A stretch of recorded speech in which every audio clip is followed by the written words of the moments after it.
this is a time for a celebrity. Now we are going to ஏன் திடீர்னு அரவிந்தன் வந்து வெள்ளை சட்டையில இருந்து வெள்ளை டி-ஷர்ட்டுக்கு மாறினாரு, ஏன் வந்து திடீர்னு கண்ணாடி போட்டாரு அப்படிலாம் யோசிச்சீங்கன்னா அதுக்கு காரணம் இப்ப வந்திருக்க செலிபிரிட்டி. அவர் மட்டும் இல்ல, ஆமா அவரே தான் சொல்லணும். மத்தியானம் சாப்பிட்டு இருக்கும்போது சாப்பாடு எனக்கு எப்பயுமே ஒரு பழக்கம் இருக்கு, சாப்பிட்ற சாப்பாடு கொட்டி விடுவேன். அப்படியானே? ஆமாடா தம்பி. நீங்க இப்படிதான் சாப்பிடுறதானே? நான் இப்படி எடுத்து இப்படி சாப்பிடுவேன். இப்படியானே? நீ இப்படி சாப்பிடுவ, நான் இப்படி எடுத்து ஜேசிபி. சரி ஓகே. ஸோ வழக்கம் போல கொட்டிக்கிட்டேன். எமர்ஜென்சிக்கு ஒரு சட்டையை உள்ள வச்சிருந்தனால நான் தப்பித்து விட்டேன் என்பதை சொல்லிவிட்டேன். இந்த இடத்துல வரப்போற கெஸ்ட் அப்படின்னு சொல்லும்போது ரொம்ப ரொம்ப சந்தோஷமான விஷயம். ஒரு நிறைய பேர் வந்து ரொம்ப நாள் கஷ்டப்பட்டு ஒரு சூப்பரான இடத்துக்கு வருவாங்க. ஆனால் அவங்க ரீச் ஆகிறதுக்கும் நிறைய இடம். ஆனால் அதுக்கு அவங்க முன்னாடி ஒர்க் பண்ண விஷயம் நிறைய மாதிரி. இந்த நண்பரும் அப்படிதான். முன்னாடி அவர் இதுக்காக நிறைய ஒர்க் பண்ணியிருந்தாலும் தொலைக்காட்சியில் வந்து ஒரு குறுகிய காலத்தில் குறிப்பிட்ட நம்ம யாரை ஃபோக்கஸ் பண்ணுறோம், இளைஞர்களை ஃபோக்கஸ் பண்ணுறோம், இளைஞர்களை ஃபோக்கஸ் பண்ணுறோம். அவரும் அவங்களுக்கு ரொம்ப ரொம்ப ரொம்ப ரொம்ப ரொம்ப பிடிச்சமான ஒரு மனிதராக மாறிவிட்டார். எங்க போனாலும் ஒரு இவரோட அலை பயங்கரமா வீச ஆரம்பிச்சிருச்சு. அண்ட் இவருக்குன்னு ஒரு ஃபேன் ஃபாலோயிங் வந்து பயங்கரமான ஃபேன் ஃபாலோயிங் தமிழ்நாட்டுல. இங்கே எத்தனை பேரு? அண்ட் இந்த ஒரு 10 வருஷம் இந்த டி இருமா ஓகே, இந்த டிகேடே எடுத்து பாத்தீங்கன்னா ஒரு 2-3 விஜேஸ்க்கு தான் இவ்வளவு பெரிய கிரேஸ் இருந்திருக்கும். அந்த 2-3 பேர்ல ஒருத்தரா திகழக்கூடியவர். அண்ட் சொல்ல போனா இங்க ஒரு உள்ள வந்ததுல இருந்து ஒரு பொண்ணு பொக்கேவை கையில வச்சுக்கிட்டே நிக்குது. அது இங்க இல்ல, கீழே இருந்து நிக்குது. ஓ அப்படியே? சரி ஓகே. இன்னொரு விஷயம், முக்கியமான விஷயம்னா இவர் வந்து நீங்க தொலைக்காட்சியில பார்க்கலாம். ஆனா குறிப்பிட்ட ஒரு சில மேடைகள்ல மட்டும்தான் இவர் ஸ்ட்ரைட்டா வருவார். என்ன காரணத்துக்காக நிகழ்ச்சி பண்றோம், எதுக்காக பண்றோம், யார் பண்றாங்க, எல்லா டீடைல்ஸும் கேட்பாரு. நல்ல விஷயமா இருந்தா ஃபர்ஸ்ட் ஓகே அப்படின்னு சொல்ற அன்பு நண்பர் தான் இன்னைக்கு நமக்காக. லெட்ஸ் வெல்கம் சின்ன திரை மற்றும் பெரிய திரையில் அடி வைத்துக் கொண்டிருக்கும் சன் மியூசிக் விஜே ரியோ அவர்கள்.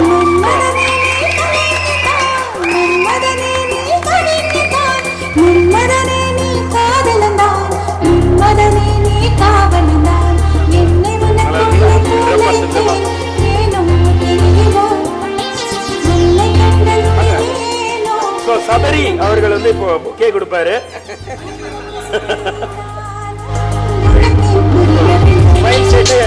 சார்பாக ஒரு சின்ன ரியோ அந்த பொண்ணு உங்களோட பயங்கரமான ஃபேன். அண்ட் நீங்க உள்ள வந்ததுல இருந்து அப்பையில இருந்து அங்கனே தான் நின்றுட்டு இருக்கு, நான் தான் கொடுப்பேன் இதை அப்படின்னு சொல்லி. பாத்துட்டியாமா மாமா? போய் உட்காந்துக்கு போ. ஃபோன் நம்பர் வேணுமாமா? இல்ல அதான் இருக்கு. என்னப்பா அந்த பிள்ளை பாக்குறதோட நீ அந்த பிள்ளைய பயங்கரமா பாக்குற. உட்காருப்பா நீ வேற. நாங்களே உங்களுக்கு உடனே கோவம் வந்துருமே. இருக்காதா பின்னே, அவளும் பெண் தானே. Right, jokes abort. Thank you Rio. Thank you so much. Joke அண்ணே இல்ல நகைச்சுவை அவ்வளவு நேரம் பேசிட்டு இருந்தோம்ல, சாரிண்ணே. அதுக்கு அப்பாற்பட்டு தேங்க்யூ. இல்ல ரசிகர்கள் ஏய் ப்ளீஸ் அந்த மாதிரிலாம் பண்ணாங்க. ஏய் எலெக்ஷன் டைம் வேறடா, யார தலைவான்னு சொன்னாலும் போட்டு பேசாம இருக்கலாம். அதுவும் நீங்க ஓட்டு கேட்க வேற வந்திருக்கீங்க. அப்படிது இல்ல, நீங்க வேற ஓட்டு கேட்க வந்திருக்கீங்க. இப்போ போய் ஒரு தலைவர். இல்ல, நான் ஓட்டு போட தான் சொல்ல வந்திருக்கேன், ஓட்டு கேட்டு வரல. எப்பா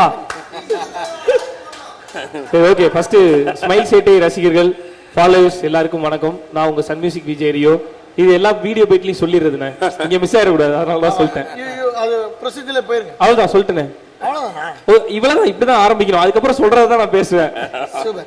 ரியோக்கு ஆக்சுவலா ஓட்டு இங்கயா ஊர்லயா? ஊர்ல தான், ஈரோட்ல தானா? ஈரோட்ல தான். இங்க அட்ரஸ் ப்ரூஃபே கிடையாது. இங்க அப்படியா? ஆமா, சென்னையில அட்ரஸ் ப்ரூஃபே கிடையாது, ஈரோட்ல தான் ஓட்டு போடுவேன். சோ இங்க இருந்து நீங்க கண்டிப்பா முறையில் அங்க போய் தேர்தலுக்கு ஓட்டு வைக்க போறீங்க. கண்டிப்பா. இதுக்கு முன்னாடி எத்தனை முறை ஓட்டு போட்டுருக்கீங்க? இதுக்கு முன்னாடி 2 தடவை போட்டிருக்கேன். 2, 10, 18, 38, 32, 43. வயசு கெஸ் பண்றீங்களா? இல்ல நாங்க சும்மா பேசிட்டு இருக்கோம். நாங்க பொது போலனா நம்பர் பேசுறோம். என்னடா சொல்லு தம்பி. 32. 2 தடவை போட்டிருக்கேன். ஆனா அது ஓட்டு போறதுல ஒரு சிறப்பான சம்பவம் என்னன்னா, இது வரைக்கும் ஒரு தடவை கூட என் பேர்ல நான் ஓட்டு போட்டது இல்ல. ஆமா, ஏன்னா ஓட்டர் ஐடி என் பேர்ல இல்ல, பேரின்பராஜ் அப்படின்னு ஒரு அருமையான ஒரு பேர்ல இருக்கு ஓட்டர் ஐடி. அப்ப சர்டிபிகேட் படி வந்து பேரின்பராஜ் உண்மையான இல்ல சர்டிபிகேட் படி ஃபேண்டின் ரியோராஜ் தான். எழுதினவங்க பாவம் என்ன எத்தனை வயசுன்னு தெரியல அவங்களுக்கு, ஃபேண்டின் ரியோராஜ் பேர் நல்லா இல்லைன்னு சொல்லிட்டு பேரின்பராஜ் மாத்திட்டாங்க. நான் போயிட்டு ஓட்டர் ஐடி கையில வந்தோடனே, இல்ல இது போட்டோல இருக்கிறது நான் தான், பேர் இன்னது இல்ல அப்படின்னு. அப்படியா, சரி அப்ப பேரின்பராஜ்ன்ற பேர்ல யார் ஓட்டு போடுறீங்க அப்படின்னு சொல்லி கேட்டுறாங்க. இல்ல நானே போடுறேன் அப்படின்னு சொல்லி போட்டேன். ஏன்னா ஃபர்ஸ்ட் டைம் ஓட்டு போடுறோம் அப்படிங்கும்போது ஒரு ஜாலியில போவோம்ல, எஸ் நான் ஓட்டு போட போறேன் அப்படின்னு கருப்பு மை வைக்க போறேன் போவோம்ல, சோ அப்படி போகும்போது வேற யாரும் என் மையம் வச்சிடக்கூடாதுன்றதுக்காக நான் வச்சுட்டு வந்தேன். 18 வயசுல உங்களுக்கு ஒரு நல்ல பேர் கிடைக்கும் அப்படின்னு சொல்றது இதுதான் போல. நகைச்சுவை இங்கதான் இல்ல. சிம்மனே, இதுக்கு முன்னாடி எனக்கு ஒண்ணு வந்துச்சுனே, நான் சொல்லாம விட்டுட்டேன். சொல்லிடுவா. ஆமா, இதெல்லாம் அவருக்கு அட்ரஸ் ப்ரொஃபைல்னு சொன்னாரு. ஏன்னா அவர் குடியிருக்கிறது எல்லாரோட மனசுல.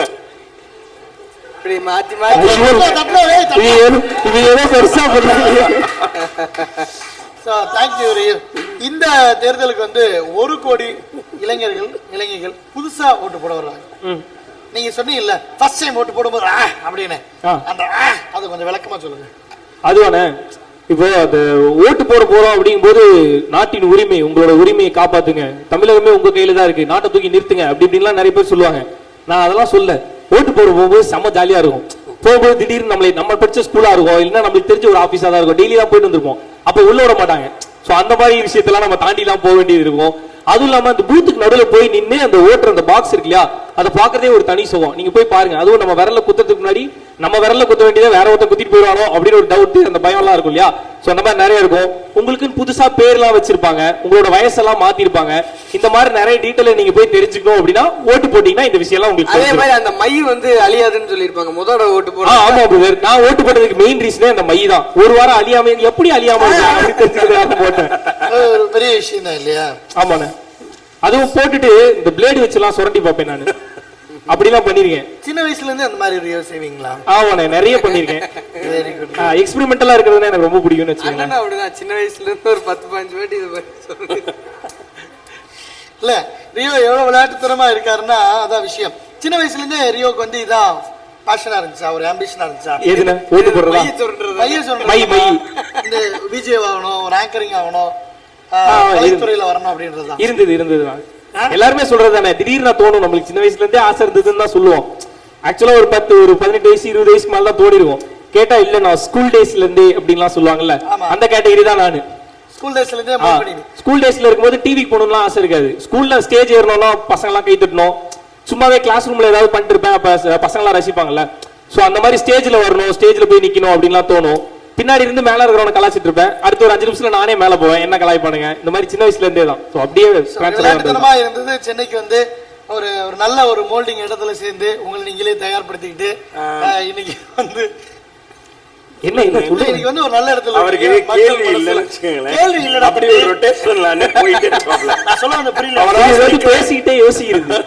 நான் சொல்றது புரியலையா? ஸ்கூல்ல இருந்து இதான சென்னைக்கு வந்து ஒரு புது இடத்துல சேர்ந்து தன்னை இன்னும் அழகா மோல்ட் பண்ணிக்கிட்டு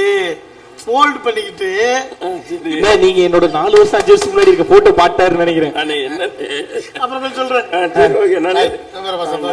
2 தடவை ஓட்டு போட்டிருக்கீங்க. என்ன சொல்ல வந்தாருன்னு எனக்கு புரிஞ்சிருச்சு. சரி சொல்லுங்க.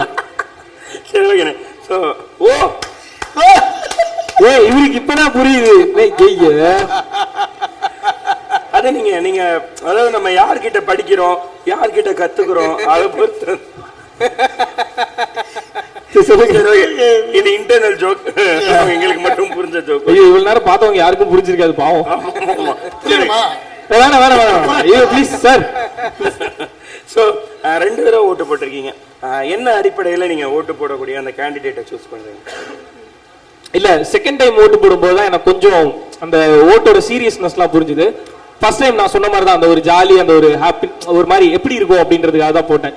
ஸோ ஃபர்ஸ்ட் டைம் போடும்போது நான் யாருக்கு போட்டேன் அப்படியே சொல்லணுமா, என்ன எதை பேஸ் பண்ணி போட்டேன் அப்படின்ட்டு? ஒன்றும் இல்லை, என் வீட்டு வாசல்ல இருக்க பைப்ல தண்ணி வரணும்னா யாருக்கு ஓட்டு போடணுமோ அவங்களுக்கு போட்டேன், அவ்வளோதான். அந்த இன்னும் சீரியஸா உள்ள இறங்கி சொல்லணும்னா என் ஏரியால இப்படி அப்படின்னு சொல்லிட்டு என் ஏரியா மக்களுக்கு அப்படின்னு நிறைய பேசலாம். அதெல்லாம் கிடையாது. என் வீட்டுக்குள்ளார எப்படி வச்சுக்கணும்னு எனக்கு தெரியும். வாசலுக்கு வந்து அந்த ஊரை எப்படி வச்சுக்கணும்ன்றது நான் பண்ண முடியாது, கண்டிப்பா பண்ண முடியாது. சோ அப்ப அதை யாரு கரெக்டா பண்ணுவாங்களோ அவங்கள தேடி போடணும், அவ்வளவுதான். Super super super. ஸோ முடிஞ்ச அளவு எவ்வளோ ஈஸியாக ஆக்சசபிளாக இருக்காங்க அப்படின்றது தான் நம்மளுடைய அந்த கிரைட்டீரியாவாக இருக்கும் இல்லையா? ஓகே ரியோனா.